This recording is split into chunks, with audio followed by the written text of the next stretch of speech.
what would you say is a non-negotiable for you both in your marriage on a daily basis? Whether it's we get up and say we love each other in the morning, or we give each other a hug every day or a kiss, or is there like a non-negotiable we talk about what we're grateful for every night? Is there something you guys do that is automatic to support the growth and the quality of the relationship? Something small or big. We go on a trip every, out on the... Well, I could say it on both sides. Yeah.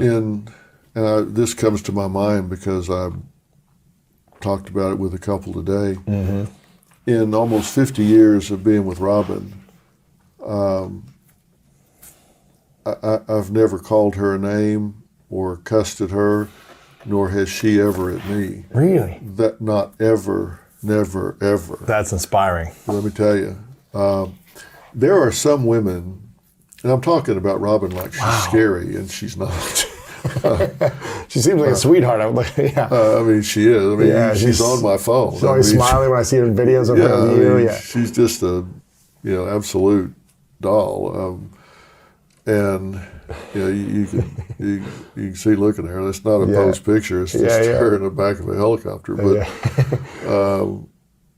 there are some women you just look at and you say, would you ever call her a name? No. There's some women just don't. You just look at it, no. It's like, you just wouldn't ever do that. And nor would she me. She's never one time. It's something we just don't do. Wow. 50 years, you never called each other a name. Not one time. That's incredible. Really? I don't know many relationships where they're not, when they're in an argument saying, well, you're this and this. And No, it's not even been close. That's beautiful. No, that's inspiring. Well, maybe, but it's just never even been. Wow, that's beautiful. I've never even bit my tongue. It never even occurred to me to call her a name. That's amazing. Then maybe it's because I grew up in a very violent household. Right. I had 3 sisters, and they were in violent marriages, and my parents were in a violent marriage, and it was just something I just would never do. That's just not. Yeah. And that's just something that I could not accept myself doing. You want to be proud of yourself. I would not. I could not accept that from myself. Okay. So that's one of the non-negotiables. I don't think I can't think of a time I've ever called a woman a name. Wow. That's great. Ever. I might have turned and walked off. Right. But that's just not something that you do. Right. Maybe it's part of being from the South. You just don't do that. Yeah, of course. You just don't do that. And my sons, I've never heard my sons speak of a woman in a derogatory way. That's beautiful. Then they better not. Right. You get a whooping. Yeah. I just don't think you do that. Yeah. Okay. But that's beautiful. I mean, I just hear of a lot of marriages that are, struggle, and there's name calling or frustrations, and it's just like that probably doesn't help develop more love. Well, John Gottman is, I don't know if you've heard of Gottman Institute? Yeah. And he talks about the 4 horsemen, and those are the things that predict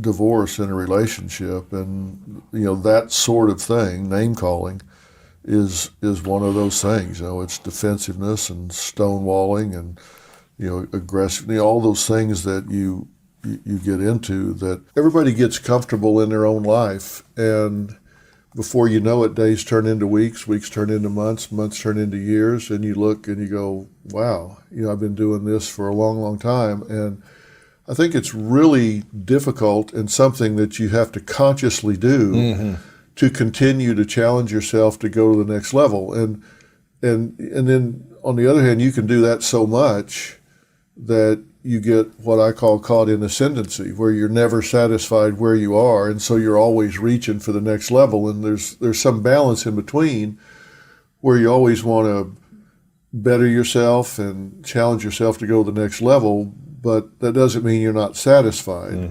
I'm very gratified with the things that I do, and I'm very proud of the things that I do, but it doesn't mean that I'm not always looking for a way to do it better.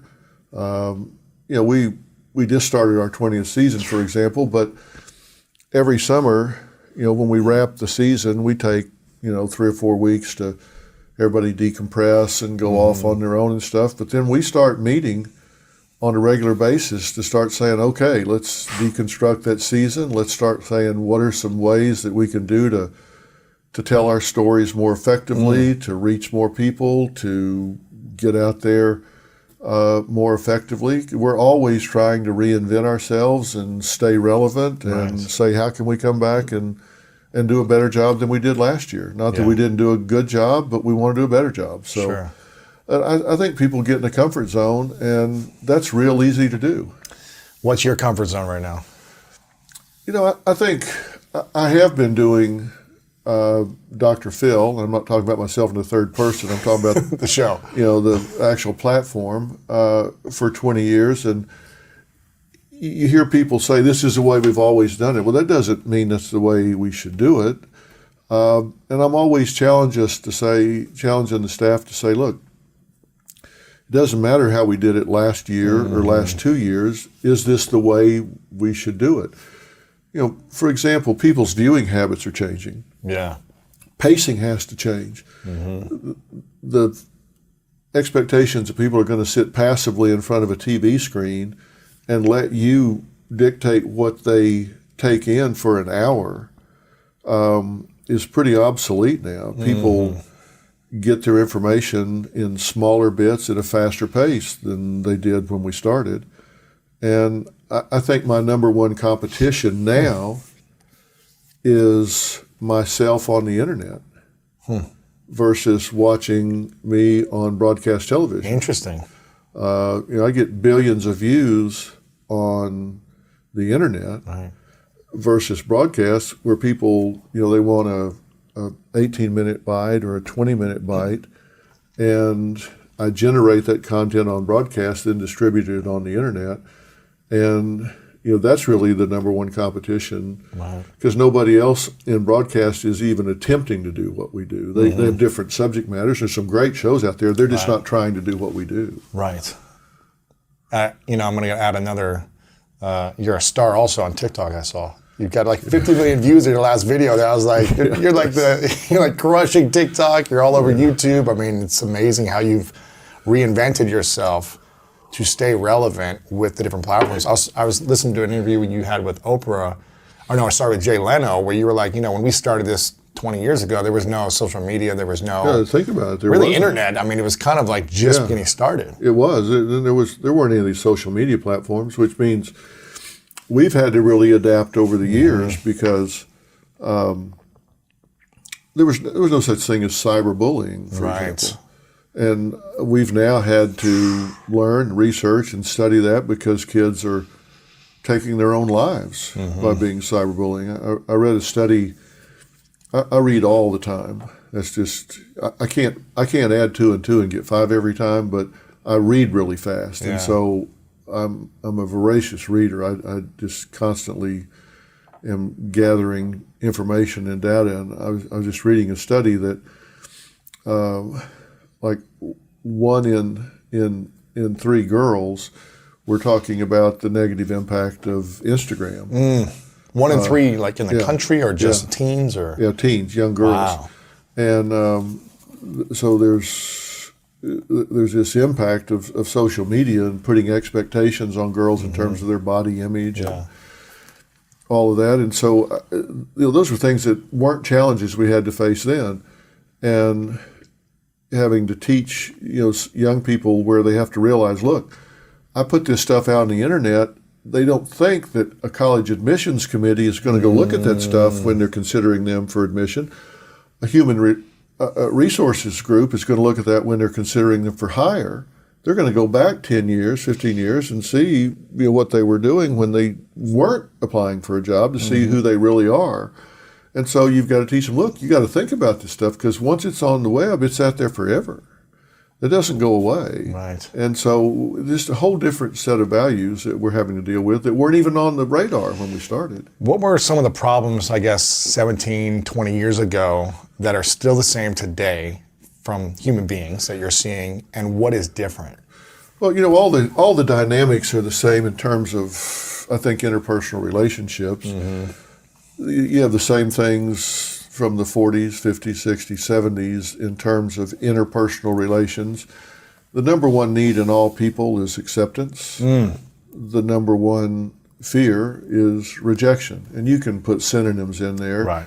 acceptance or success, belongingness, rejection or failure. You can put synonyms in for those things. Embarrassment, humiliation, yeah. And those things have been consistent generationally across time.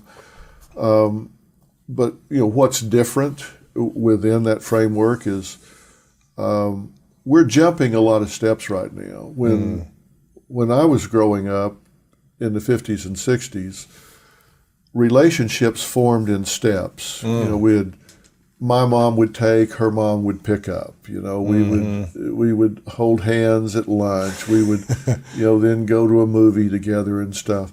A lot of that is jumped over now because kids they move so much faster. What we were exposed to on television then, there were 3 channels. I Love Lucy, Gunsmoke, Dick Van Dyke. They were sleeping in separate beds on network television. Really? You watch Lucy and Ricky, they had them in twin beds, and they were sleeping they looked like snowsuits. Wow. For pajamas. In the same room, but in different beds. Same room, but twin beds. That's what network would allow on. They wouldn't let the public see a husband and wife sleeping in the same bed.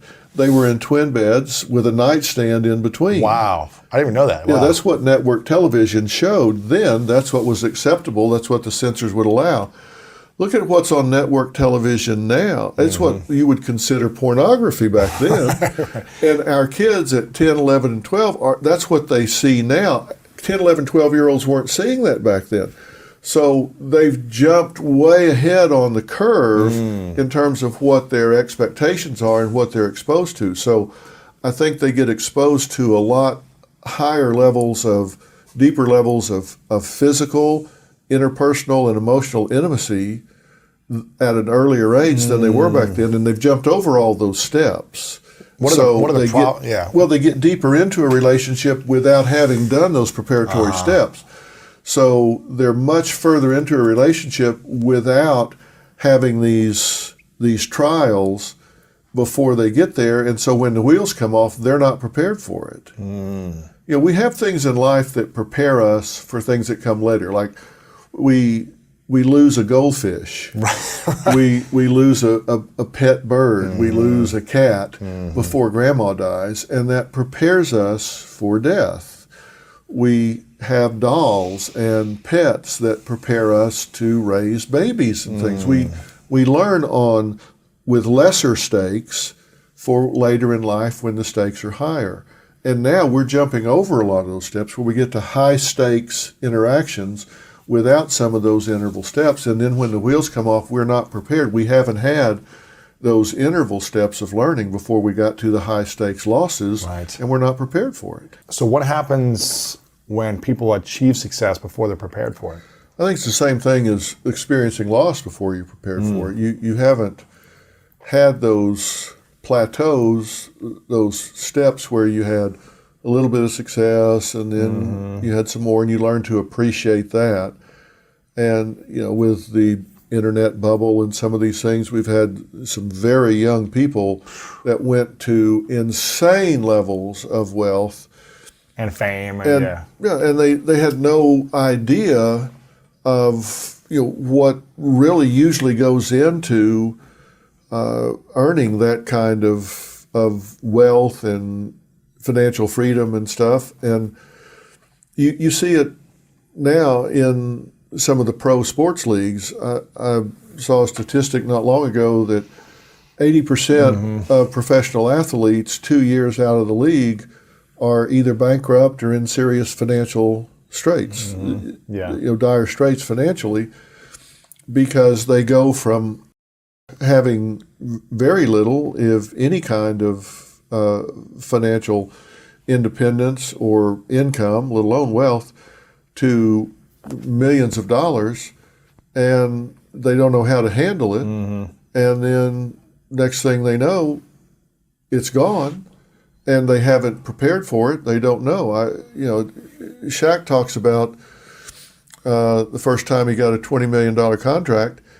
He didn't stop and think about, wait a minute, half of that goes to taxes. Right. So he was spending $20 million. He thought, okay, I've got 10 I can spend here, 5 here, and 5 here. And then they came in and said, no, wait a minute, you only had 10 to spend. You spent 20. And he's like, holy shit. Yeah. And he says that. He says, I wasn't, nobody taught me about that. I wasn't prepared for it. And then I got caught in arrears in the beginning and had to play catch up. So they haven't been through those steps where they learn, hey, you got to pay taxes on this, you got to hold some things in reserve. And, most people think that when you see all of these people get in trouble with credit card debt, they think, oh, people just went out and went crazy with their credit cards. Right. The number one reason they get in trouble is some kind of medical problem. Really? We have double income families, and then one can't work because of a medical problem. That's where they get in. It's not that they're out spending crazy, it's that they had a double income family and then one couldn't work, and now they're struggling with they're in that. serious trouble. So I'm curious about your story a little bit, because when you were in college, you were studying psychology, but also you were this all-star football player, turned all-star tennis player in college on a scholarship. And then for essentially, call it 30 years, you were working, but it wasn't until you were 20 years ago when the season started, the first season started for Dr. Phil. And really that success kind of took off to another level by being one of the top talk shows. What was the challenge that you faced at that stage of your career, or since you had 30 years of working experience, roughly, did you feel really prepared for that level of success and fame? Well, it was not a rags to riches story for me. That makes a great story, but that wasn't the story. I had, I was raised by a mother and father that were very loving, but my dad was a terrible alcoholic. Really? And when I say terrible alcoholic, I mean really bad alcoholic. He when he finally got a job, he had Wednesday afternoons off, and every Thursday morning was spent finding the car. Because he'd come home drunk and have no idea where he left the car. Wow. And I had to find the car and get to school by noon, because if you weren't in school by noon on Thursday, you weren't eligible to play in the game on Friday. Right. I had to find that car and get to school. So you're running around town trying to find the car. Yeah, and I was in Kansas City. You had no idea where the car was. And I finally kind of learned what his haunts were, and you'd go around and find them. And it was not a good situation. But when I got on my own, I've always been very fortunate to kind of have a knack for making money. Really? And when I was very young, I was making more money than my dad was when I was 19. Really? And I've always been able to, to me, and it may sound cliche to say it, but I've always thought money was the cheapest commodity I had.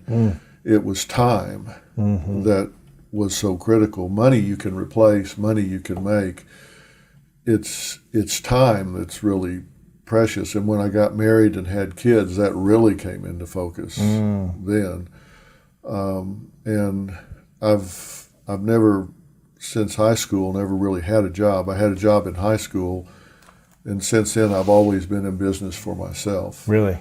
And I mean, always. I had a job in high school working for Hallmark Cards.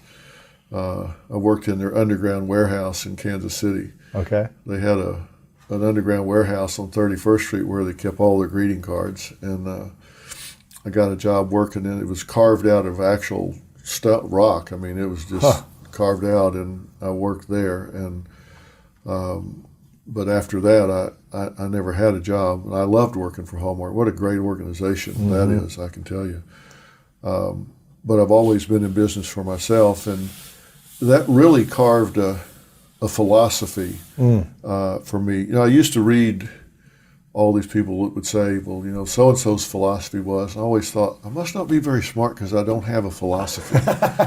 And I don't think those guys thought they had a philosophy at the time either. It was, you never have a philosophy until you get old and then people assign you one. Right. The wisdom you have. Exactly. Yes. Then they assign you a philosophy. I look back now and realize I've always had a philosophy that everybody's in business for themselves. I don't care if you're working for the post office. Right. I don't care if you're working for General Motors or some large company. Everybody's in business for themselves. They just don't realize it. Even if you're an employee, just rank and file, you're still a company of one. And you've got to approach it that way and say, I am in business for myself. How am I doing? How am I presenting myself? What's my marketing plan? How am I moving up the chain? How am I, what am I doing? And I actually have been in business for myself all my life, but I've always thought everybody was. They just don't think about it that way. I always found a peer group everywhere I went and fit into the group in that way. And that helped me in so many ways. Like I said, I went to high school in Kansas City, and half of the team